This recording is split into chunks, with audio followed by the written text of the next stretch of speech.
At the beginning of the story, we see a strange meteorite fragment crash down to Earth. Hidden inside it is a symbiote that has just arrived on our planet. At the same time, Peter Parker is lying under the open sky with MJ, enjoying a peaceful evening. Neither of them has any idea that the symbiote is nearby. As Peter and MJ leave, the symbiote secretly attaches itself to Peter's bike and follows him all the way back to his apartment. Meanwhile, we see Harry Osborn. He has finally learned the truth. Peter Parker is Spider-Man, and he believes Peter is responsible for the death of his father, Norman Osborn. Driven by revenge, Harry takes the Goblin serum and prepares himself to settle the score. At the same time, we meet a fugitive criminal named Flint Marko. While escaping from the police, he sneaks into his home, where his daughter Penny is asleep. He changes his clothes and starts eating some bread. Just then, his wife walks in and tells him that he can't keep hiding there because he's a wanted man. Flint explains that he only came to see his daughter. His wife angrily reminds him that while he's been sitting in prison, she's been struggling to take care of their sick daughter all by herself. Penny quietly listens to the conversation. Flint walks over to Penny and promises her that no matter what happens, he will find a way to pay for her treatment. He tells her he'll come back with the money soon. Penny gives him a small locket to keep with him. As Flint leaves, he says something important. He insists that he's not a bad person. According to him, it's the circumstances of life that pushed him down this path. Later, Peter visits Aunt May and tells her that he's planning to propose to MJ very soon. Aunt May is happy to hear the news and shares the story of how Uncle Ben proposed to her many years ago. She explains that she and Uncle Ben never rushed into marriage because a husband must learn to put his wife's needs before his own. She asks Peter if he's ready for that kind of responsibility. Peter thinks for a moment and says, "Yeah, I think so." Aunt May then tells him that when he proposes to Mary Jane, he should make the moment unforgettable, something she'll remember for the rest of her life. She hands Peter the engagement ring that Uncle Ben gave her 50 years ago. Peter is deeply touched. He takes the ring and hugs Aunt May before heading back home. But on the way, he's suddenly attacked by Harry. Using advanced Goblin technology, Harry blasts Peter and pins him against a wall. Removing his mask, Harry tells him that revenge was always coming. Then he launches a deadly attack. Peter manages to defend himself and desperately tries to explain that he didn't kill Norman Osborn. He tells Harry that Norman died because of his own actions while trying to kill Spider-Man, but Harry refuses to believe him. Consumed by anger, Harry repeatedly slams Peter into walls. Peter doesn't want to fight back, but then Aunt May's ring falls to the ground. Realizing he can't lose it, Peter finally fights back, recovers the ring, and tries to leave. Harry isn't done yet. He chases Peter through the city and attacks him with Goblin weapons. Peter dodges the attacks and destroys the weapons one by one. Finally, using a web, he sends Harry crashing to the ground. Peter rushes over to check on him, but Harry isn't breathing. Panicked, Peter quickly takes him to the hospital, where doctors immediately begin emergency treatment and use a defibrillator to revive him. Elsewhere, the police finally track down Flint Marko. While trying to escape, Flint accidentally enters a scientific testing facility and falls into an experimental particle accelerator. The scientists unknowingly begin the process. Flint desperately tries to get out, but it's too late. His body starts bonding at a molecular level with the surrounding sand. Slowly, he disintegrates and becomes one with it. When police officers arrive after the experiment is over, Flint is nowhere to be found. But sometime later, the impossible happens. Flint reforms himself from the sand and comes back to life. He discovers that he now has the ability to control and transform his body into sand. Flint Marko has become Sandman. Back at the hospital, doctors inform Peter that Harry is now stable. However, the accident has caused memory loss, and he can't remember any of the recent events. Peter visits Harry's room. Harry tells him that the doctor said he was in an accident, but he can't remember what happened. Soon, MJ arrives as well. Harry recognizes her, and a nurse politely informs them that Harry needs rest. Peter and MJ leave the room. Peter is relieved because Harry no longer remembers the conflict between them. For now, it seems like their friendship has been restored. Later, Peter attends one of MJ's performances and praises her afterward, telling her that she did an amazing job. The next day, MJ visits Peter at his apartment. She's upset because her performance received negative reviews. Newspapers are criticizing her voice, and she feels completely discouraged. Peter tries to comfort her. He tells her that she performed wonderfully and that critics often tear people down for no reason. He says she shouldn't let those comments affect her. Just then, a breaking news report comes on the radio. A construction crane has gone completely out of control and is causing chaos in the city. The moment Peter hears it, he knows he has to act. Without wasting another second, he rushes out to help. Meanwhile, the out-of-control crane starts smashing into a nearby building. Gwen Stacy, one of Peter's classmates, is there working as a model. As parts of the building begin collapsing, Gwen ends up hanging from the edge and starts falling. Luckily, Peter arrives just in time as Spider-Man. He swings into action, catches Gwen, and safely brings her down to the ground. Right after that, a journalist named Eddie Brock shows up and starts taking pictures of Spider-Man. Eddie proudly introduces himself as the Daily Bugle's new photographer and tells Spider-Man that, from now now on, he'll be the one taking all of his photos. Spider-Man replies that the Bugle already has a photographer. Eddie smirks and says, Parker's a loser. Spider-Man simply leaves. Later, Eddie takes his photos to the Daily Bugle. There, he flatters J. Jonah Jameson and manages to impress him enough to consider buying the pictures. A little while later, Peter arrives with his own photos. Eddie tells Jameson that he desperately needs a job because his mother is sick. He also claims that it has always been his dream to work alongside the greatest editor of the century, J. Jonah Jameson himself. Jameson loves the compliments. Peter quickly reminds him that he's been working for the Bugle for years and that if there's a job available, he deserves it. Jameson comes up with a challenge. He says he wants proof that Spider-Man is nothing more than a common criminal. Whoever can bring him evidence of Spider-Man committing a crime will get the position. Both Peter and Eddie leave the office. As they walk away, Peter tells Eddie that Spider-Man would never commit a crime. Later, Peter takes Harry back to his mansion. Harry still has no memory of the recent events and remains completely unaware of their conflict. Meanwhile, MJ returns to rehearsals, only to discover that she has been replaced. Another actress has taken her role. The news completely crushes her. Not long afterward, a special celebration is organized to honor Spider-Man for saving Gwen Stacy. Fans gather from all over to see their hero. Peter arrives at the event,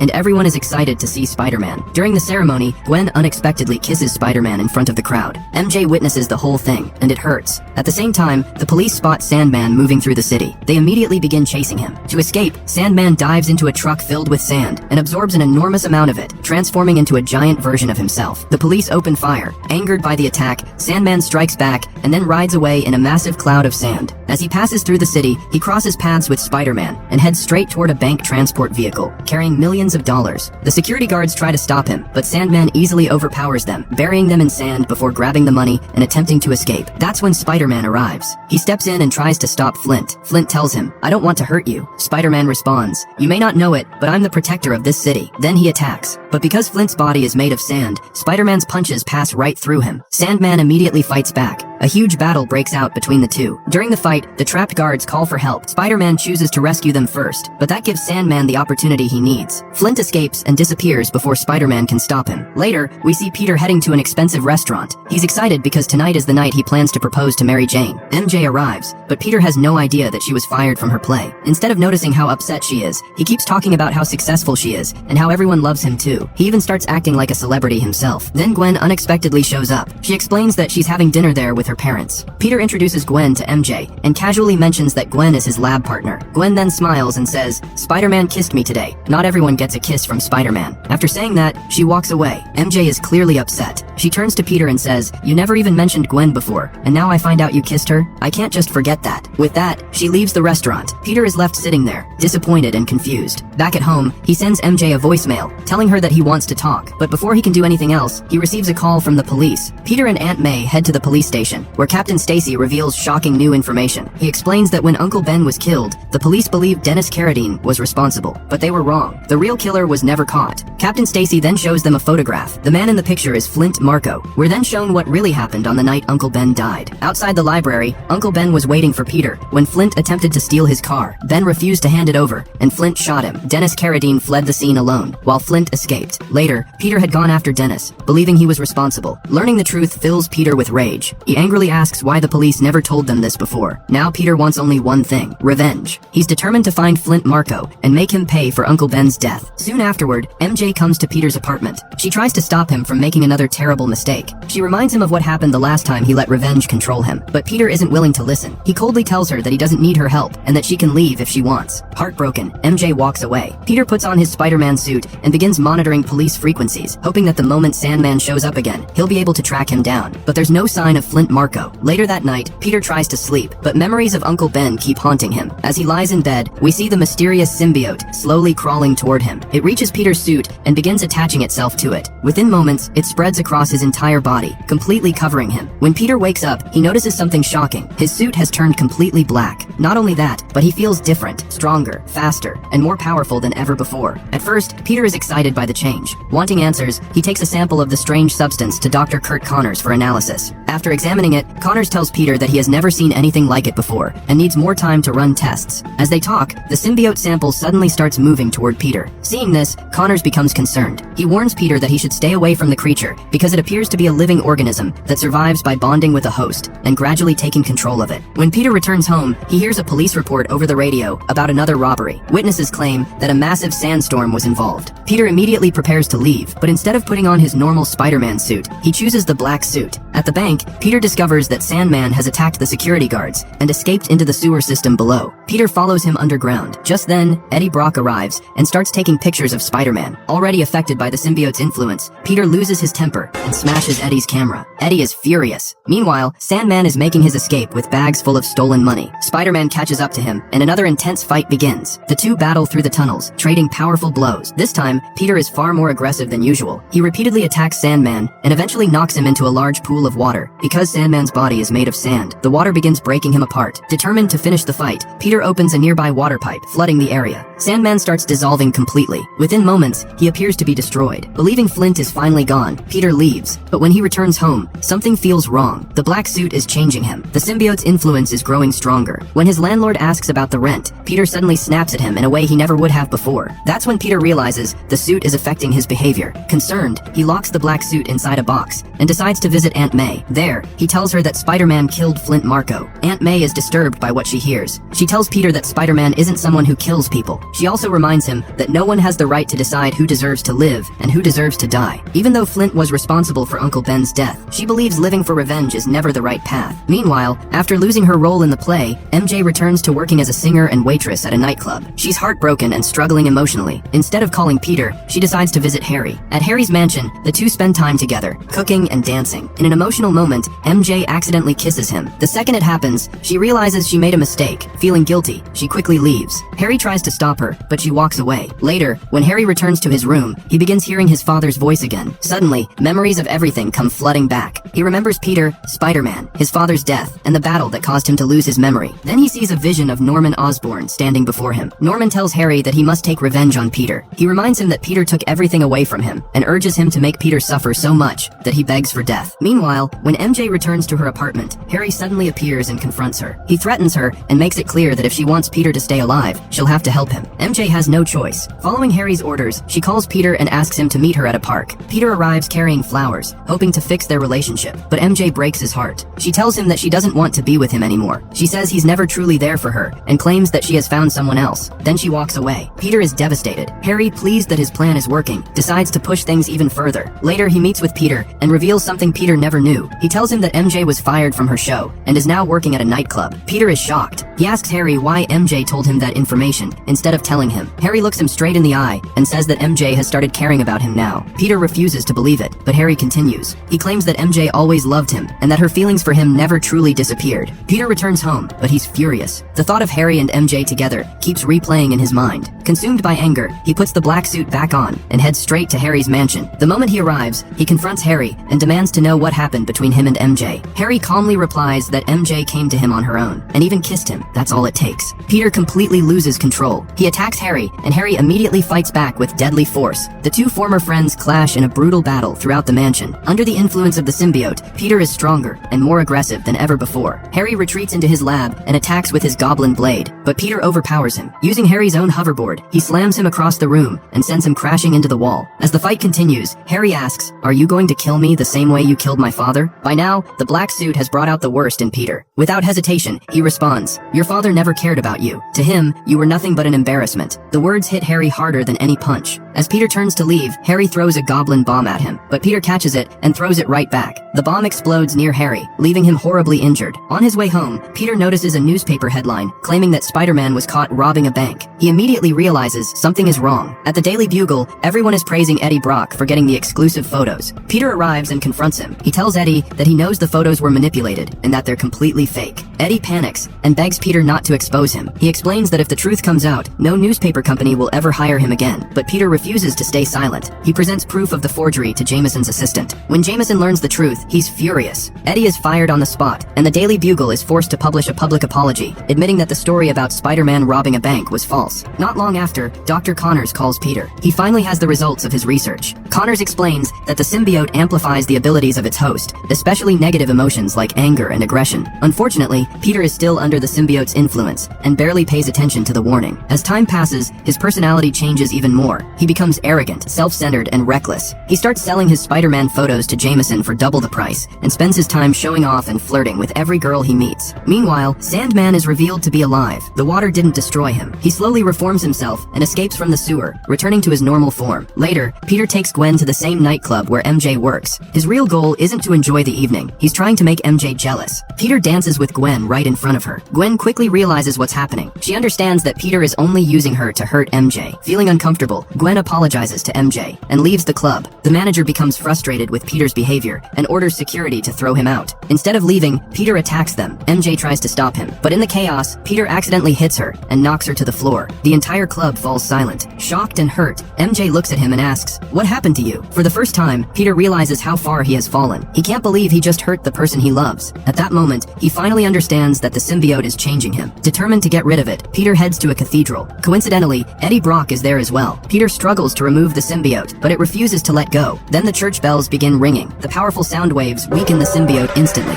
As the bells continue to ring, Peter painfully tears the creature away from his body. Hearing the screams, Eddie walks toward the sound. Looking up, he finally discovers Spider-Man's biggest secret. Peter Parker is Spider-Man. At that exact moment, the symbiote drops from above and bonds with Eddie. The creature senses Eddie's hatred and anger. It embraces those emotions and chooses him as its new host. Together, they become Venom. Meanwhile, Peter is finally free from the symbiote's control. The next day, Aunt May visits him. She asks if he ever proposed to MJ. Peter sadly admits that he hurt her and no longer knows how to fix things. Aunt May gently reminds him not to lose faith in himself. She tells him that she knows he's a good person and believes he'll find a way to make things right. After encouraging him, she leaves. Elsewhere, Venom tracks down Flint Marko. At first, Sandman mistakes him for Spider-Man and attacks. Eddie quickly explains that he hates Spider-Man just as much as Flint does. He reminds Flint that Spider-Man keeps standing in the way of his goals, including earning the money needed to help his daughter. Venom proposes an alliance. Together, they can finally destroy Spider-Man. Flint agrees. Soon afterward, MJ is riding in a taxi when Venom suddenly kidnaps her. He takes the entire taxi and leaves it hanging from the top of a skyscraper, nearly 80 stories above the ground. The police rush to help, but Sandman attacks anyone who gets close. Then Venom and Sandman leave a message for Spider-Man. "If you think you can stop us, come and try." Peter sees the news report and immediately understands what's happening. MJ is in danger. Knowing he can't defeat both Venom and Sandman alone, Peter puts on his Spider-Man suit and goes to Harry for help. When Harry opens the door, he reveals the devastating injuries left by the Goblin bomb. Half of his face is badly scarred, still filled with resentment. Harry looks at Peter and says, "You don't deserve my help." Then he tells him to leave. With no other choice, Peter walks away alone. Just as Peter leaves, Harry is visited by his father's longtime butler. The butler finally reveals a truth he has kept secret for years. He tells Harry that he witnessed everything that happened in the Osborn household, but always remained silent. Then he explains that on the night Norman Osborn died, he personally cleaned his wounds. The fatal injury was caused by Norman's own glider. The butler admits that he understands Harry's desire for revenge, but the truth is that Norman was responsible for his own death, not Peter. Those words change everything. Meanwhile, Peter arrives at the construction site, where MJ is being held captive. The crowd below is relieved to see Spider-Man finally show up. As Peter reaches the suspended taxi, Venom suddenly attacks him. Eddie reveals himself and reminds Peter that he ruined his life and humiliated him in front of everyone. Now he wants revenge. The two begin fighting, and Venom quickly gains the upper hand, knocking Peter down. At the same time, the taxi starts collapsing, and MJ is forced to jump. She barely manages to grab onto one of Venom's web-like tendrils to keep herself from falling. Peter tries to reach her, but before he can, Sandman transforms into a gigantic sand monster and launches a massive attack. Peter dodges the blows and attempts to climb toward MJ, but Venom intercepts him. Venom wraps his hand around Peter's throat, while Sandman repeatedly pounds him with powerful punches. Peter is trapped. He can't break free. Watching from below, people begin to fear that Spider-Man won't survive. The situation looks hopeless. Then, out of nowhere, Harry arrives. Riding his glider, he attacks Sandman with Goblin bombs, and finally gives Peter a chance to breathe. The crowd erupts with excitement. Harry then charges straight at Venom and knocks him away as well. Peter is relieved to see him. At last, the two friends are fighting side by side again. Together, Spider-Man and Harry take on Venom and Sandman. While Harry battles Sandman, MJ suddenly loses her grip and begins falling. Both Peter and Harry rush to save her. Peter reaches her just in time, catches her before she hits the ground, and safely places her on a nearby building. Meanwhile, Sandman continues attacking Harry. Peter joins the fight, and together they push Sandman back.